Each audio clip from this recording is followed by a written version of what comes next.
जय हिंद दोस्तों। बीजेपी का बनवास 27 सालों बाद अब खत्म होने जा रहा है। 27 सालों से जो दिल्ली को जीतने का सपना था, अब वो सपना मोदी काल में पूरा होने जा रहा है। 2014 में जब पहली बार मोदी की सरकार बनी थी, तब से लेकर आज तक 11 सालों से एक के बाद एक स्टेट जीतते आ रहे थे, लेकिन अपने ही देश की राजधानी को नहीं जीत पाए थे। अपने ही देश की राजधानी को जीतने के लिए बहुत लंबे समय तक इंतजार करना पड़ा। बीजेपी आखिरी बार दिल्ली का चुनाव 1993 में जीती थी। तब से लेकर आज तक दिल्ली की सत्ता से कोसों दूर रही, लेकिन आज समय बदला और बीजेपी अपने फुल बहुमत के साथ दिल्ली का चुनाव जीत गई। दिल्ली में जब से चुनाव होना शुरू हुआ है, तब से लेकर बीजेपी की एक बार सरकार बनी है, अब दूसरी बार बनने जा रही है। दिल्ली एक यूनियन टेरिटरी है। दिल्ली में पहली बार विधानसभा का चुनाव 1952 में हुआ था। उसके बाद 1967 में चुनाव को भंग कर दिया गया था। उसके बाद फिर 1993 में दोबारा विधानसभा का चुनाव कराया गया। तब से लेकर आज तक विधानसभा का चुनाव होता आ रहा है। उसके बाद से दिल्ली के अंदर 7 बार चुनाव हुआ है। ये 8वां बार है, जिसमें से एक बार बीजेपी की सरकार रही है, 4 बार कांग्रेस की सरकार रही है, 2 बार केजरीवाल की सरकार रही है। इस बार के चुनाव में बीजेपी दिल्ली को जीत पाई, तो इसके पीछे 5 सबसे बड़ी वजह है। पहली वजह ने लोगों ने मान लिया था कि दिल्ली का असली विकास मोदी की बीजेपी सरकार ही कर सकती है। बाकी जो दिल्ली की योजनाएं हैं वो तभी मिलेगी जब बीजेपी की सरकार आएगी। दिल्ली के लोगों को पूरा यकीन हो चुका कि मोदी की बीजेपी सरकार ही दिल्ली से भ्रष्टाचार खत्म कर सकती है, क्योंकि दिल्ली के लोग भ्रष्टाचार से परेशान हो चुके हैं। इस बार के चुनाव में खुद केजरीवाल अनजाने में कहीं न कहीं बीजेपी को ही फायदा पहुंचाए हैं। जब नया नया केजरीवाल राजनीति में आए थे, तो अपनी साफ सुथरी ईमानदारी वाली छवि लेकर आए थे। इन्होंने अपनी एक नई नई पार्टी बनाई। इन्होंने बोला, मैं आम आदमी हूँ, मुझे दिल्ली से भ्रष्टाचार खत्म करना है, मुझे आप सबका साथ चाहिए। लोगों ने इनके ऊपर विश्वास किया और इनके साथ जुड़ते गए।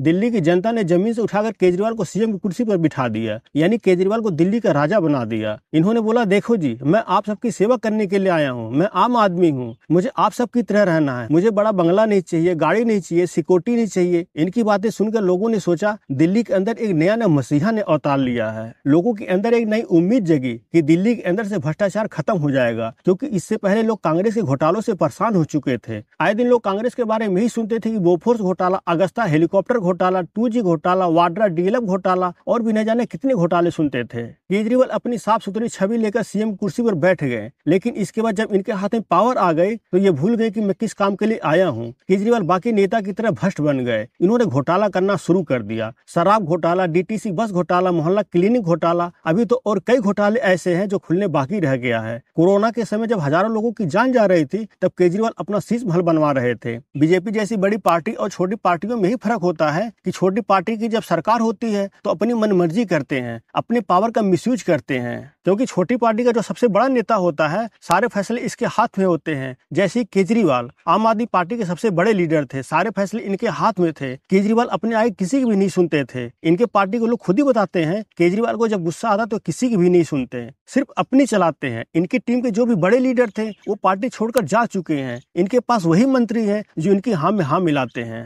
दूसरी वजह है आरएसएस। बीजेपी को दिल्ली का चुनाव जिताने के पीछे आरएसएस का बहुत बड़ा योगदान है। आरएसएस ने दिल्ली के अंदर अपने 7 अलग अलग जोन बनाया हुआ था। इस जोन के अंदर 30 अलग अलग टीमें काम कर रही थी। ये 30 टीमें दिल्ली के 173 एरिया में बटी हुई थी। इन जगहों पर आरएसएस के करीब 18,000 स्वयंसेवक काम कर रहे थे। इलेक्शन कमीशन ने जब चुनाव का डेट डिक्लेयर भी नहीं किया था, उससे पहले सभी लोग अपनी पूरी जिम्मेदारी साथ झुग्गी वालों के पास जाते थे, उनसे बातचीत करते थे, उनको समझाते थे। आरएसएस के लोग झुग्गी झोपड़ी वालों को ये समझाने में कामयाब रहे हैं कि केजरीवाल ने घोटाले किए हैं, फ्रॉड किए हैं, ये आप सबके लिए कुछ नहीं करेगा, ये सिर्फ पानी, बिजली और स्कूल के नाम पर आप सबको बेवकूफ बना रहा है। केजरीवाल ना ही साफ पानी दे पा रहा है, ना अच्छी शिक्षा दे पा रहा है, ना ही आप सबकी स्थिति सुधार पा रहा है। आप सब 10 साल पहले भी इसी झुग्गी झोपड़ी में रह रहे थे और आज भी यहीं पर हो। केजरीवाल को आप सबकी प्रॉब्लम से मतलब नहीं है, वो आपका भला नहीं करना चाहता, उसको सिर्फ आपके वोट से मतलब है। अब आप ही बताइए, अगर केजरीवाल को आपकी प्रॉब्लम से मतलब होता तो क्या वो करोड़ों रुपए का शीश महल बनवाता है? एक तरफ कहता है मैं आम आदमी हूँ, दूसरी तरफ करोड़ों रुपए का शीश महल बनवा रहा है। अपना शीश महल तो बनवाया ही बनवाया, आसपास की जो जमीनें थी उसको भी खरीद लिया। और वही दूसरी तरफ मोदी जी को देखिए, झुग्गी वालों के लिए दिल्ली के अंदर 1700 फ्लैट बना कर दिए।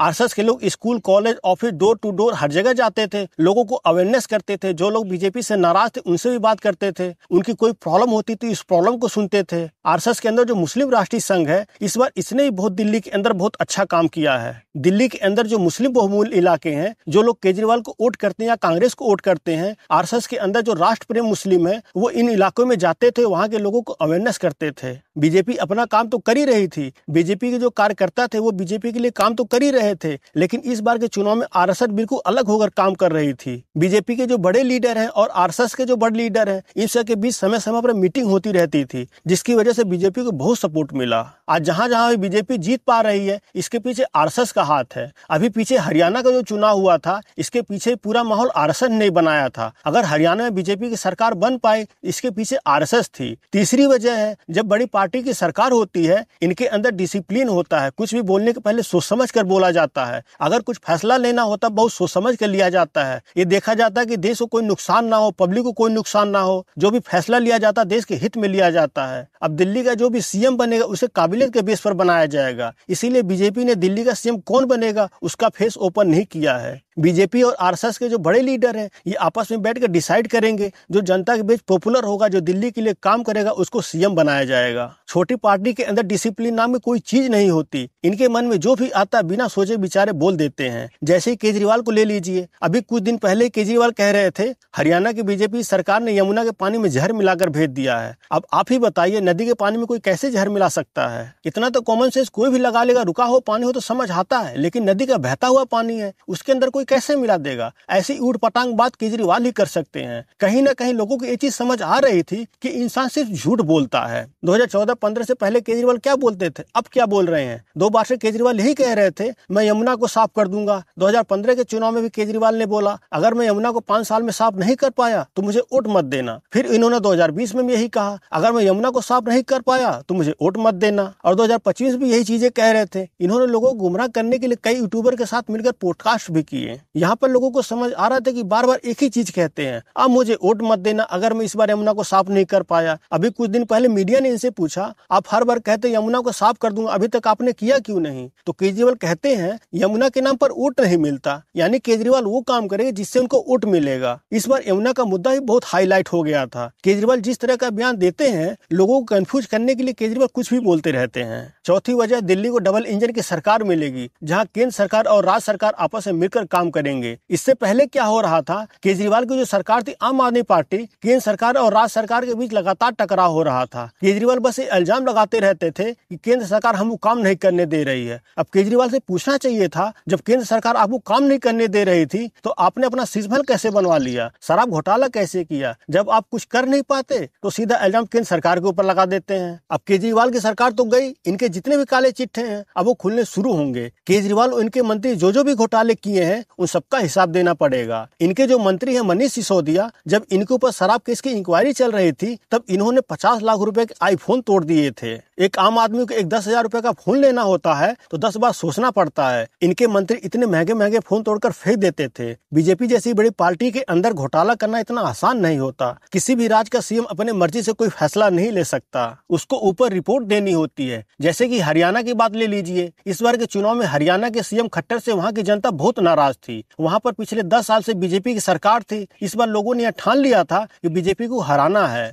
बीजेपी ने वहाँ के लोगों से बात किया, उनको समझाया, आपकी नाराजगी सीएम से है, हम सीएम को हटा देते हैं, हम उस सीएम को आपके बीच लाएंगे जो आप सबको पसंद है, जो आपके लिए काम करेगा, हम उस सीएम को लाएंगे। इसलिए बीजेपी ने मनोहर लाल खट्टर को हटाकर नायब सैनी को हरियाणा का मुख्यमंत्री बनाया। और 5वीं वजह है इनकम टैक्स। सरकार ने इस बार जो बजट पेश किया है, इससे लोगों के अंदर बहुत खुशी है। क्या है ना, वैसे तो हमारे देश में मिडिल क्लास की पॉपुलेशन बहुत बड़ी है, लेकिन अगर सिर्फ दिल्ली के अंदर देखा जाए तो दिल्ली के अंदर मिडिल क्लास बहुत ज्यादा है। 2/3 से भी ज्यादा पॉपुलेशन मिडिल क्लास है। आम आदमी पार्टी की जो फ्री की चीजें थी वो ज्यादा झुग्गी झोपड़ी वालों के लिए थी। यहाँ पर लोग इनको वोट दे देते थे, लेकिन जो मिडिल क्लास है वो इन सब चीजों से परेशान हो रहा था। वो सोच रहा था हम जो भी टैक्स पे करते हैं वो सारा का सारा केजरीवाल फ्री की चीजों में बांट देता है, लेकिन हमारे लिए क्या, हमें तो कुछ मिलता नहीं है। यहाँ पर बीजेपी ने दांव खेला और यहीं पर बीजेपी ने 12 लाख रुपए का इनकम टैक्स पर छूट दे दिया। 12 लाख रुपए की इनकम पर कोई टैक्स नहीं लगेगा। और दिल्ली के अंदर करीब 80% लोगों की इनकम 12 लाख से कम है। इसमें छूट देकर इन सभी को अपने फेवर में कर लिया। बीजेपी के जीतने की एक बड़ी वजह ये भी है।